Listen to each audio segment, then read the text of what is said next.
All right, let's get into it. Today we're tackling a really core idea in DeFi, something called liquidity pools. It's a fascinating way you can take the crypto you have and, potentially put it to work to earn some passive income. But, and this is a big but, it comes with a major, major catch. So let's break down what that means. So, imagine this. You've got some crypto sitting in your wallet. Now what? You have a choice to make. Is the best move just to hold on for dear life, what everyone calls hodling, and just hope the price goes to the moon? Or is there a way to actively use those assets to generate returns right now? That's really the fundamental question we're digging into today. So here's our game plan. First, we'll look at that basic choice. Then we'll dive into the promise of passive income and what the profits could actually look like. After that, we hit the big one, the single biggest risk called impermanent loss. We'll wrap it all up with a head-to-head comparison and the final most important takeaway. Okay, first up, the choice. When it comes down to it, you're looking at two very, very different strategies for your crypto.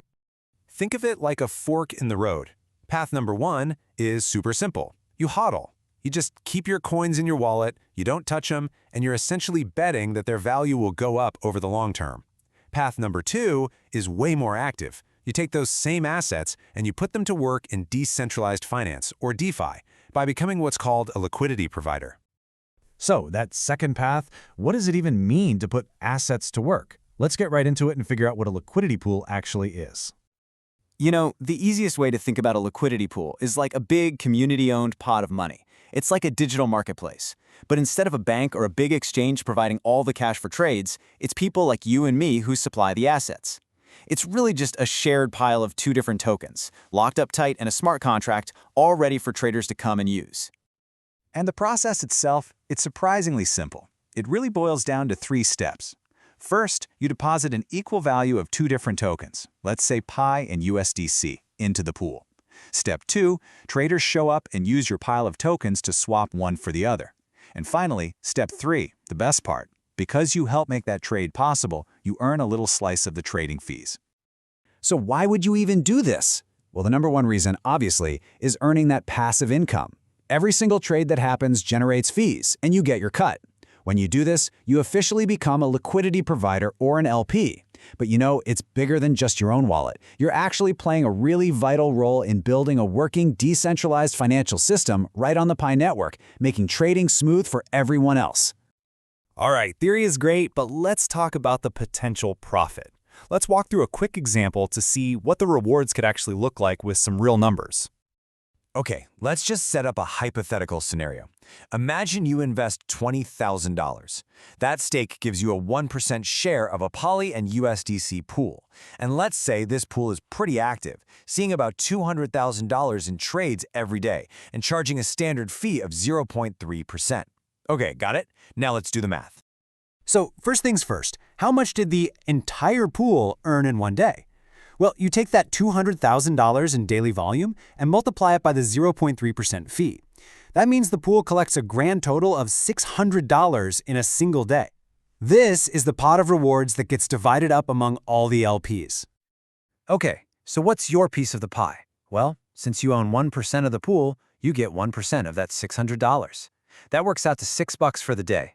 That's $6 of passive income that your assets just generated for you. Now this is where it gets interesting. If you were to project that out, $6 a day on that $20,000 investment, that translates to an estimated annual percentage yield, or APY, of almost 11%, which, sounds pretty great, right? But, and this is a huge but, this whole example is missing the single biggest risk you're taking on. And that brings us to, honestly, the most crucial part of this entire explainer, the risk. Before you get too excited about those APYs, you absolutely have to understand this hidden cost of volatility. This risk has a really weird name, impermanent loss. Now, it can be a little tricky to wrap your head around, so here's the simplest way I can put it. It's the difference in value between your assets sitting in that pool versus what they would have been worth if you had just left them alone in your wallet. It's basically an opportunity cost that shows up when the prices of your 2 tokens start to move away from each other. To really feel the punch of impermanent loss, we need to see it in action. So let's watch what happens when our 2 paths, hodling versus providing liquidity, smack right into each other in a pretty high-stakes scenario. Okay, so let's set the stage. We start with that same $20,000 investment, only this time, let's say the price of pi is just 20 cents. So you deposit 10,000 USDC and a whopping 50,000 pi into the pool. Then, 6 months go by and the market goes absolutely bananas. The price of pi explodes, surging 50 times higher, all the way to $10. Now what? And this is where that hidden risk just becomes brutally clear. If you had just hodled, your 50,000 pi would now be worth $500,000. Add in your USDC, and your total portfolio is $510,000. Amazing! But in the liquidity pool, the smart contract has one job: keep the dollar value of both sides balanced. So as pi's price skyrocketed, the pool automatically sold off your appreciating pi for more USDC to keep things even. The result? Your stake in the pool is now only worth about $141,000. That absolutely staggering difference, over $368,000, that is your impermanent loss. Yes, your investment still grew a lot, from $20,000 to over $140,000, but you missed out on a life-changing amount of profit compared to the dead simple strategy of just holding on.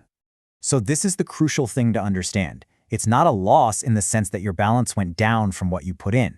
It's a loss of opportunity. It's a loss of the massive profit you would have made if you just picked the other strategy, which in this crazy volatile scenario was just to hodl. Let's be real. The tiny fees you earned over those 6 months wouldn't even come close to covering that massive gap. Okay, that was intense. So after seeing those dramatic numbers, what's the actual lesson here? Let's boil it all down to figure out when each of these paths actually makes sense.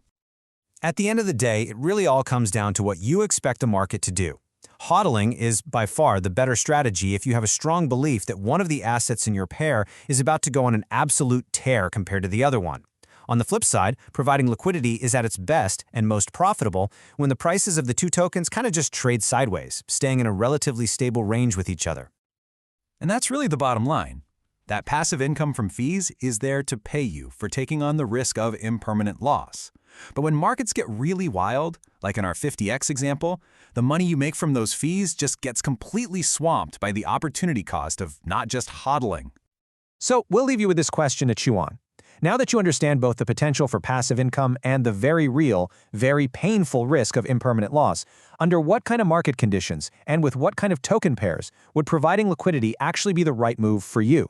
It's a tough one to answer. Thanks for watching.